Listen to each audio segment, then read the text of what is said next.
লজ্জিত হয়ে বলছেন, ইয়া রাসূলুল্লাহ, আপনার একটা হাদিস আমার কপাল জখম করে দিয়েছে। বলে, উমার কি কথা বলো?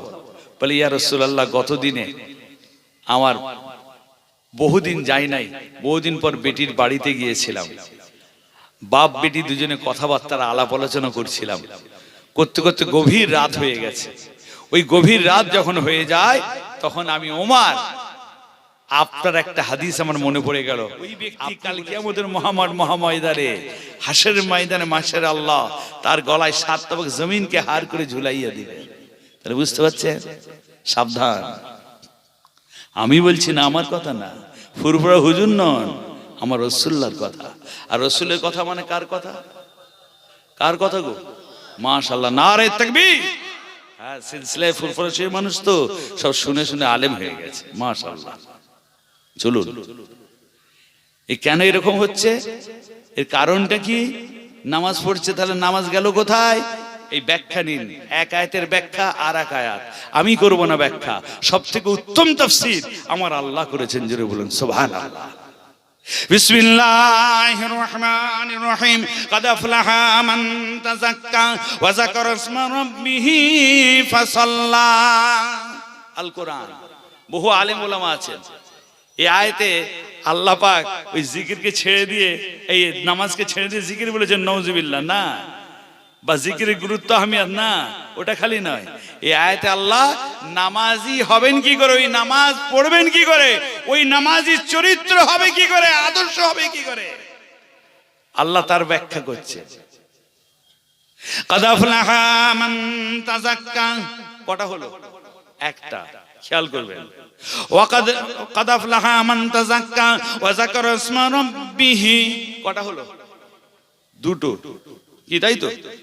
তারপর বলছেন ফাসাল্লা, কটা হলো? তিনটে। এই কটা আছে বলুন তো? এই যে মোটা এই যে তারটা দেখছেন, কটা আছে এর মধ্যে? তাড়াতাড়ি বলুন। একটা দেখছি, তাই না? কিন্তু এই ভেতরে কাটলে কটা দেখবেন? দুটো। ওই চাচাজি আমার দেখাচ্ছেন দুটো। কি বলেন আপনার? এই সবাই বলুন, কটা দেখা যাবে? দুটো দেখা যাবে, সবাই বলছি, কিন্তু আমরা জানি না এর মধ্যে তিনটা আছে। মাইকম্যান যে আছে জিজ্ঞাসা করে দেখুন, তিনটে আছে। যেখানে গোজা আছে তিনটে পয়েন্ট, নেগেটিভ, পজিটিভ, আর্থিং।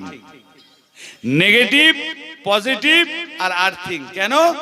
মেশিনের মাইকগুলো না নষ্ট, আপনার কোনো সার্কিট না পুড়ে যায়, কোনো রকম নষ্ট না হয়, ওই আর্থিং করা আছে।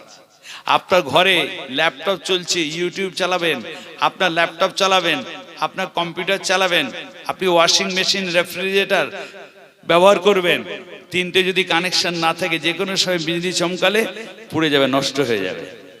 এসি চলছে, তিনটে আছে, তিনটে দেন, সম্ভাবনা কম। সায়েন্স বলছে, ইলেকট্রিক্যাল সায়েন্স। আর আমার আল্লাহ বলছেন, হে আমার হাবিব, আপনি শুনে নিন, কাদ আফলাহা মান তাযাক্কা, আমি আল্লাহ ঘোষণা দিলাম, ওই বান্দা কামিয়াব হয়েছে, কৃতকার্য হয়েছে, যে তাজকিয়ে নফস করেছে, আত্মার শুদ্ধিকরণ করেছে, মনকে, হৃদয়কে, কালকে যে পরিষ্কার করেছে। ওয়া যাকারা ইসমা রাব্বি, এবং আমি আল্লাহ আমার জিকির করেছে, ফাসাল্লা, এবং নামাজ পড়েছে। জোরে বলুন সুবহানাল্লাহ। ওই বান্দা কামিয়াব হয়েছে। সে গরিব হোক, আমির হোক, ফকির হোক, যে যে শ্রেণীর হোক, সে মেথরের বাচ্চা হোক, নিখিরির বাচ্চা হোক, সে আপনার জোলার ছেলে হোক, মন্ডলের বেটা হোক, যে সম্প্রদায়, যে খানদান, যে গোত্রেরই হোক না কেন, সে যদি মুসলমান, সে যদি নামাজ, রোজা, নামাজ আদায় করে, জিকির করে, আত্মার শুদ্ধিকরণ করে, তাহলে কি হলো? সে দুনিয়াতেও কামিয়াব, আখিরাতেও কামিয়াব। জোরে বলুন সুবহানাল্লাহ। এই কম্পিউটারের যুগ, ইন্টারনেটের যুগ, আপনাদের বেশি বলার প্রয়োজন বোধ করি না। এই জাল ফেলেছিলাম, গুটাচ্ছি আমি, বুঝতে পেরেছেন না? তিনটে করুন। এখন সারা ওয়ার্ল্ড চলছে একটা, দুটো কানেকশন কাটা। কি হবে ভাই? নেগেটিভ পজিটিভ তাও থাকলে জ্বলবে, কি গো দুটো নাই, কি হবে? তিনটে তো দূরের কথা, তিনটে তো নাই, দুটো নাই, দুটো কাটা, একটা আছে, কি হবে? ওই হচ্ছে হ্যালোইন হচ্ছে, দেখতে পাচ্ছেন না? হ্যাঁ, ইউটিউব খুলুন, আমার দেশ বলুন, আর আরব বলুন, মুসলিম কান্ট্রি বলুন, সব কান্ট্রি দিয়ে চলছে। কেন? ওই প্রকৃত ইসলাম নাই, দিন নাই, প্রকৃত ইলম নাই, আমল নাই। বুঝতে পেরেছেন না? বলবেন কি রকম? তার প্রমাণ হযরত সাইয়েদনা হযরত উমর ফারুক রাদিয়াল্লাহু তাআলা আনহু, বুঝতে পেরেছেন? রাসূল পাক সাল্লাল্লাহু আলাইহি ওয়াসাল্লামের দরবারে বসে আছেন।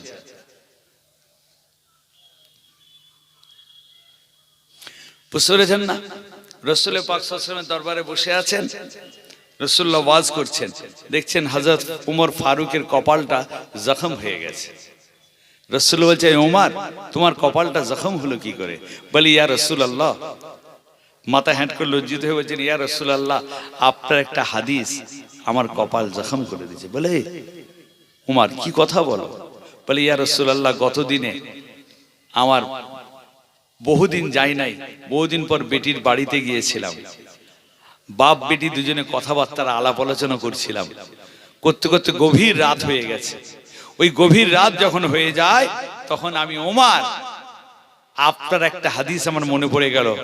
আপনি বলেছেন, যখন কোন একটা পুরুষ আর কোন নারী যখন এক জায়গায় হয়, একত্রিত হয়, ওই সময় নির্জন নিভৃতে, ওই সময় আল্লাহ, ওই সময় কি হয়, ওই ইবলিস শয়তান ওই সময় ওদের মাঝে নাজিল হয়ে যায় তৃতীয় পক্ষ হিসাবে।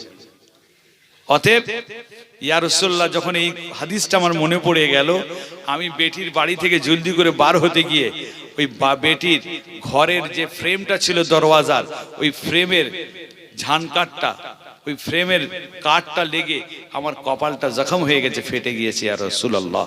এই জন্য বললাম হুজুর, যে আপনার একটা হাদিস আমার কপাল জখম করে দিয়েছে। জুড়ে বলুন না সুবহানাল্লাহ। আর এখন কি হচ্ছে ভাই, বুঝতে পেরেছেন না? আল্লাহ আমাদের হেফাজত করেন, হেদায়েত করেন, সকলে বলুন আমিন। দোয়া চাই, পরচর্চা পরনিন্দা নয়, এখন এ সময় নয়। এখন সময় এসেছে বড় দুঃসময় দেখা দিয়েছে। আমাদের ইউনিটি দরকার, সাম্য দরকার, ঐক্য দরকার, একতা দরকার। মুসলমান সারা বিশ্বে আজকে কি অবস্থা, চোখ মেলে তাকান। আর কতদিন ঘুমাবেন, বুঝতে পেরেছেন না? হযরত কোরআন পাকের মধ্যে আল্লাহ বলছেন, ওয়াতাসিমু বিহাবলিল্লাহি জামিআন ওয়া লা তাফাররাকু। আল্লাহ বলছেন, তোমরা আমার রজ্জুকে, তোমরা আমার রশ্মিকে দলবদ্ধভাবে, একতাবদ্ধভাবে, ইউনিটির সঙ্গে, সাম্যের সঙ্গে, ঐক্যের সঙ্গে মজবুত ভাবে ধরো। আর আমরা কি করছি, বগলে বাটালি ঘুরে বেড়াচ্ছি। যখনই দেখছি একটু ফাটল ধরে গেছে জমিনে, বাস পুরে দিলাম, পুরে দিয়ে ভাগ হয়ে গেল। এটা একটা মসজিদ, ওটা একটা মসজিদ, এটা একটা মাদ্রাসা, ওটা একটা মাদ্রাসা। কেন? হ্যাঁ, ও মসজিদে যাই না, ও মসজিদে নামাজি যাই না, ও মাদ্রাসায় ও যাই না, ও মাদ্রাসায় যাই না। কি হচ্ছে না হয়েছে? হ্যাঁ বাবাজি, আমাদের সম্মান বাড়ছে না কমছে? হ্যাঁ, ইসলামের ইয়ে বাড়ছে না কমছে? হ্যাঁ, নাউজুবিল্লাহ। আর কতদিন এইভাবে চলবে? আল্লাহ আমাদের সকলকে হেদায়েত করেন, সকল বলুন আমিন। আকেলমন্দ রা ইশারা বাসাস। আপনারা জ্ঞানীগুণী শিক্ষিত মানুষ, আপনাদের বেশি বলার প্রয়োজন বোধ করি না। ইন্টারনেট যুগের মানুষ, ওয়েবসি যুগের মানুষ, মোবাইলের যুগের মানুষ। অতএব আপনাদেরকে আমি ক্ষুদ্র ছোট মানুষ, হাকির ফকির, নগণ্য মুজাদ্দেদ জামানের একজন আদনা কফসবাদা জুতোবা মানুষের দরবারের আপনাদের খিদমতে আল্লাহ যতটুকু যা আলাপ আলোচনা করালেন, মাদ্রাসাতুল বানাতে এসে আল্লাহ যেন আমাদের সেই মতো আমাদের উভয়কে সেই কোরআন, সেই হাদিস অনুযায়ী উভয় শিক্ষায় শিক্ষিত হয়ে সেই কমপ্লিট পরিপূর্ণ জীবন গড়ার আল্লাহ আমাদের সকলকে তৌফিক দেন, সকল বলুন আমিন। ভাই এসে গেছেন, আর লম্বা চওড়া করব না, আমার সময় শেষ, বুঝতে পেরেছেন না? তো এখন আল্লাহ যেন আমাদের সকলকে কবুল করেন। আজকে এই মাদ্রাসা চলছে, কত সুন্দর।